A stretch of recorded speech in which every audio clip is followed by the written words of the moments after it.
In this session, let's talk about bank finance to NBFCs. Actually, Reserve Bank of India has deregulated credit-related matters. It means banks can have their own call when it comes to lending to NBFCs, but still there are certain sensitivity areas where the regulation or restriction continues. What are they? Let's see.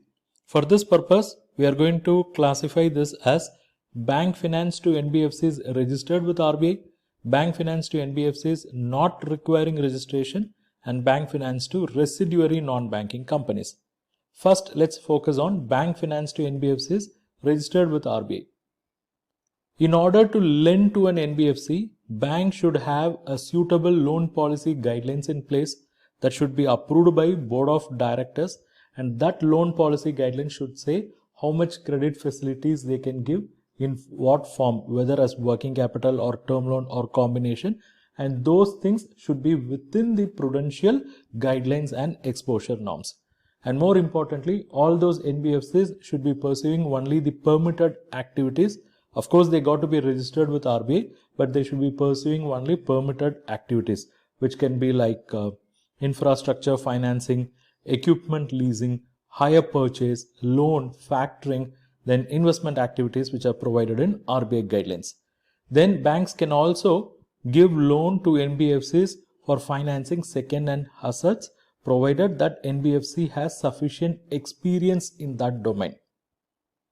Then to what extent credit can be given? That will be linked with net owned funds. Okay.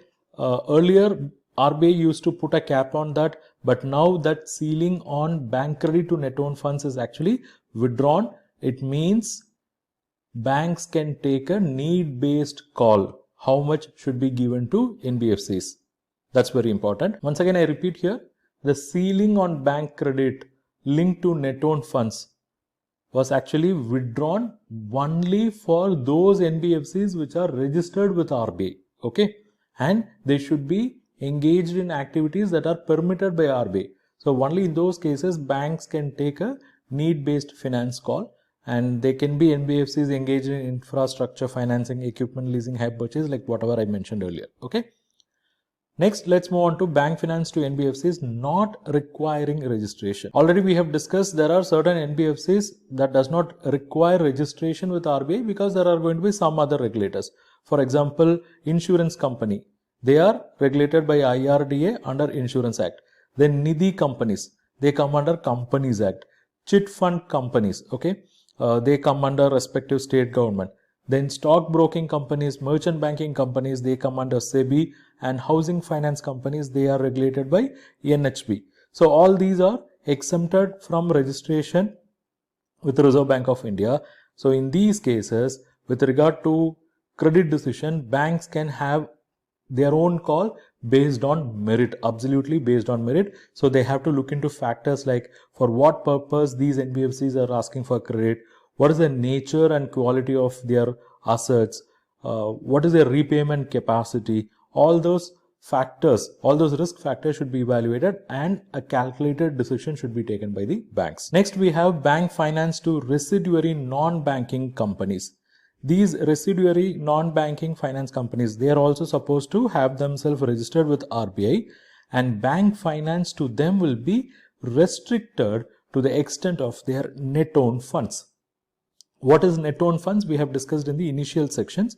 So residuary NBFCs, for them bank finance will be restricted to the extent of their net owned funds. As an extension to this bank finance, let us also talk about certain other forms of funding by banks to NBFCs which are not purely in the nature of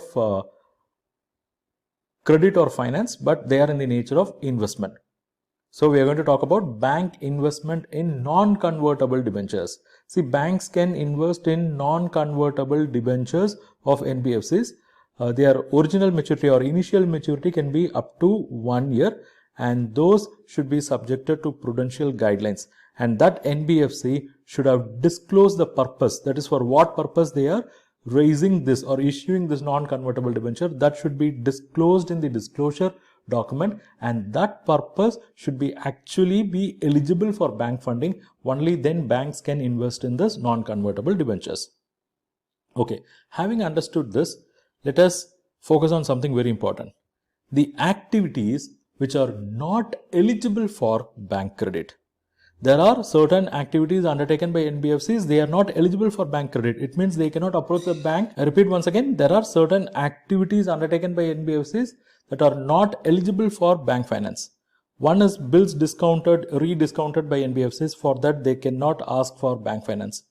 Next, if NBFC is going to invest in the current and long-term nature, in shares or debentures of some other company, for that they cannot ask for bank finance.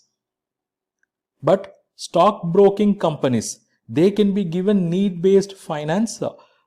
It can be against the shares and debentures held by them as stock in trade. Okay, so understand, if NBFCs are going to make investments in current and long-term nature in other company in the form of shares or debentures, they will not get bank finance. But stockbroking company, they will get need-based finance. Next, if NBFCs are going to give unsecured loans or intercorporate deposits in another company, that activity is not eligible for bank finance. And all the loans, advances given by NBFCs to their subsidiaries, group companies, entities are not eligible.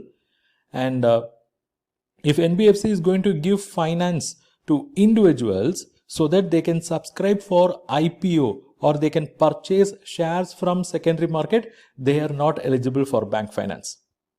Next, NBFC, they should not give bridge loan against capital or debenture issue, which are, let's say, pending raising of long-term funds from the market. Then that is not eligible for bank finance.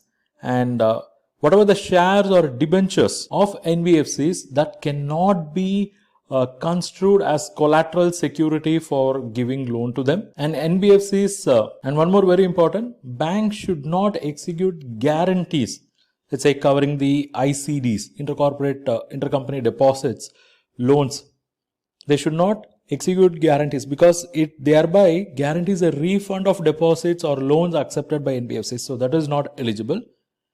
And guarantees should not be issued for the purpose of indirectly enabling the placement of deposits with NBFCs. That is more important. Next, let's talk about restrictions regarding investment made by banks in securities or instruments issued by NBFCs. See, banks cannot invest in zero coupon bonds issued by NBFCs if that NBFC is not going to build up sinking fund for accrued interest.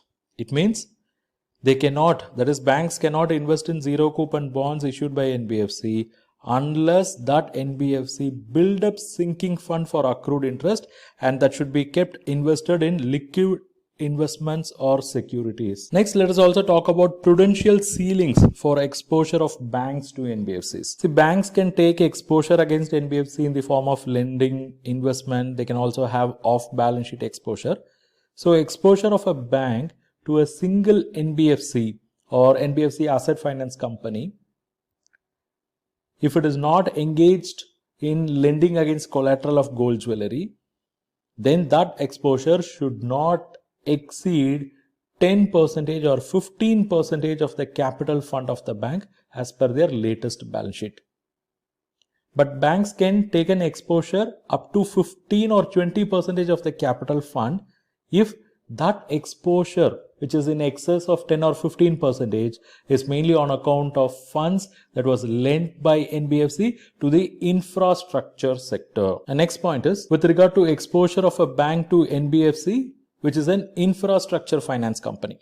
Here, this exposure should not exceed 15% of capital funds of the bank, and this should be as per latest audited balance sheet. Here, they have the provision to increase it up to 20%, provided the increased exposure beyond 15% is mainly on account of onward lending to infrastructure sector.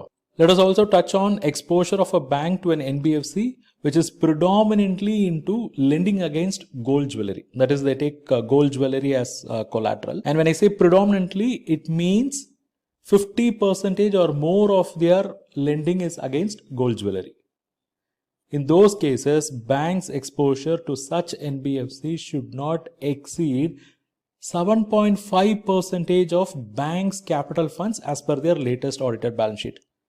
And this exposure can go up by another 5%, that is up to 12.5%, provided that increase is mainly for onward lending to infrastructure sector. So always there is a scope for increase if it is for onward lending to infrastructure sector. Here banks should take a very calculated call. They should have their own internal sublimit fixed, basically as a risk mitigation measure, because when they have exposure to NBFCs who are mainly into lending against gold jewelry, their risk level is high. So banks should have their own internal sublimit fixed. And this sublimit should be within the exposure ceiling fixed by the bank for the entire NBFC sector. Next, let us also talk about leased and subleased assets. See, banks can give credit facilities to equipment leasing companies, but in those cases, banks should not enter into lease agreements departmentally with those companies, as well as other NBFCs which are engaged in equipment leasing.